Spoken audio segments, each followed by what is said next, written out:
Hello guys! Andito tayo ngayon sa Kawayan Isabela, dito sa ah, buffet restaurant po tayo. Ayan.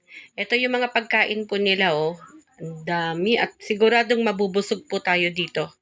Tignan natin po, napakarami po silang putahe po na pwede nating kainin. Ayan, kaya dito sa Kawayan Isabela, napakaganda po ng lugar namin. Kahit maliit lang po, pero napakaganda po. Ayan, meron tayong malagkit doon. At saka marami po tayong food dito. Ayan, kukuha tayo ng pagkain para makakain na din po tayo. Ayan, check po natin yung mga masasarap nilang putahe. Ayan, ha, tignan natin, no. Yun, meron pa tayong kari-kari. Yun, isa sa pinakamasarap yan.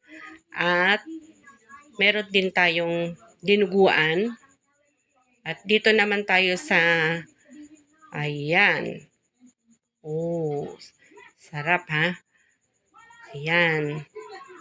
Yan sis, pwede na tayong mga mamasyal dito at para matikman po natin itong kainan namin dito sa Kawayan Isabela na buffet po. Ayan, napakaraming potahe po na pwede natin kainin. At syempre, mamaya-maya ng konti po, kakain na po tayo.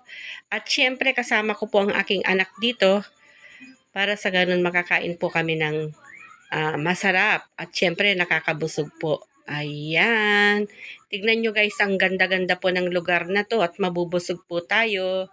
At syempre, napakalinis din po. Ayan. Tignan nyo po. Oh.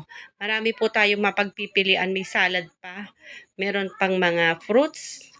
At syempre, may mga sweets po dyan. Ayan. Ayan o. Oh. Yan, kumakain na po ako ng pakwan dyan. Ako, napakatamis po ng pakwan nila. Super tamis po.